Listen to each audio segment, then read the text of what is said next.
जय श्री राधे। पूज्य श्री सद्गुरुदेव भगवान के चरणों में प्रणाम। पूज्य श्री राधा बाबा कहते हैं, युगल सरकार को अपने चित्त में बसाइए।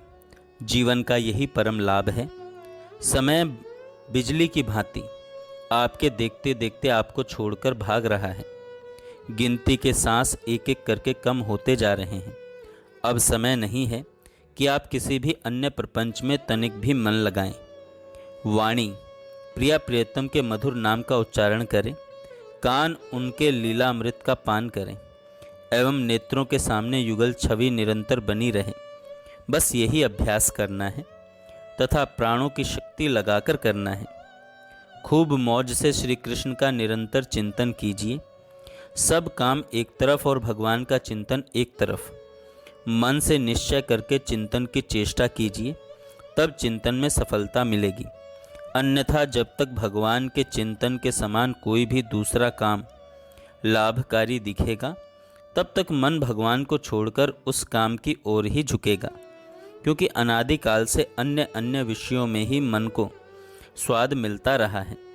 भगवान के चिंतन का स्वाद उसे ठीक से कभी मिला नहीं। मिला होता तो फिर भगवत चिंतन के सिवा दूसरा काम मन से होता ही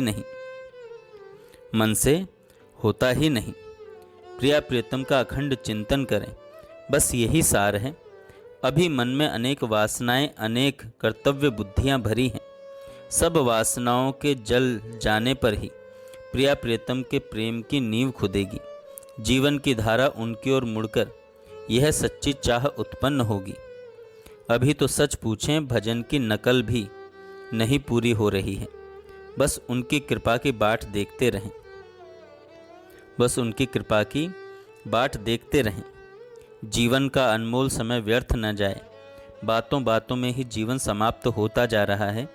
यदि प्रिया प्रियतम के चरणों में अनुराग नहीं हुआ तो यहाँ की सारी सफलता व्यर्थ है। दूसरे बातों से अनुराग होता भी नहीं। उसके लिए तो सर्वस्व त्याग करना पड़ता है। जब तक कुछ भी बचाकर रख लेने की वासना है, तब तक प्रेम की बात करना तमाशा सा है। अतः कहना यह है कि मन ही मन जरा यहाँ के मोह को छोड़ने का अभ्यास कीजिए। माना आप में त्याग है, पर साथ ही सात्विक चेष्टा के नाम पर बहुत सी ऐसी चेष्टाएं भी आप करते रहते हैं जिनमें आपकी शक्ति व्यर्थ खर्च होती है। अतः एकमात्र वही आपको करना चाहिए जिससे श्री प्रिया प्रियतम के प्रेम का मार्ग अधिक से अधिक प्रशस्त हो। थोड़ी सावधानी रखें, जिससे आपके द्वारा जो व्यर्थ चेष्टाएं होती हैं उनमें रोक लगे। सारी बात इस बात पर निर्भर करती है कि प्रिया प्रियतम की स्मृति कितनी होती है। यदि स्मृति बढ़ रही है तो रास्ता ठीक है, किंतु यदि इसमें कमी आ रही है तो आप रास्ता भूल गए हैं। यह निश्चित बात है। आप इस कसौटी पर कसकर ही जीवन का सावधानी से सुधार कर लीजिए। जीवन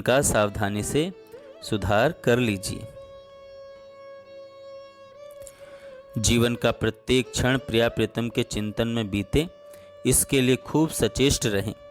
इस अनमोल जीवन के समाप्त होने से पहले ही प्रिया प्रियतम को मन में बसा लिया तो सब कुछ कर लिया, नहीं तो सब कुछ करके भी जीवन व्यर्थ ही समाप्त हो गया। यह सर्वथा सच्ची बात है। भगवान की स्मृति निरंतर बनी रहे, इसी में जीवन की सफलता है। इसी के लिए चेष्टा करनी है।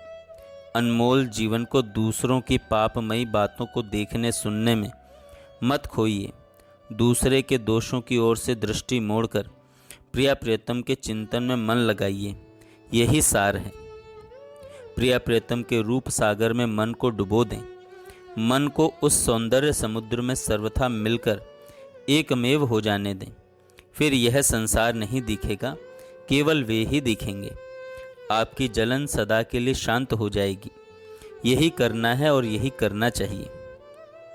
मरने से पहले अपनी ओर से भगवान के चरणों में पूर्ण समर्पण की सच्ची इच्छा अवश्य हो जानी चाहिए, नहीं तो इससे अधिक हानि और कुछ भी नहीं है।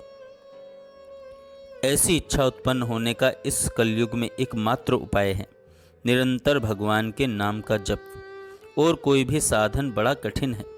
कंजूस के धन की तरह एक क्षण भी व्यर्थ मत खोइए। निरंतर प्रभु का नाम लीजिए। जय श्री राधे। जय श्री राधे। पूज्य श्री सद्गुरुदेव भगवान के चरणों में प्रणाम। पूज्य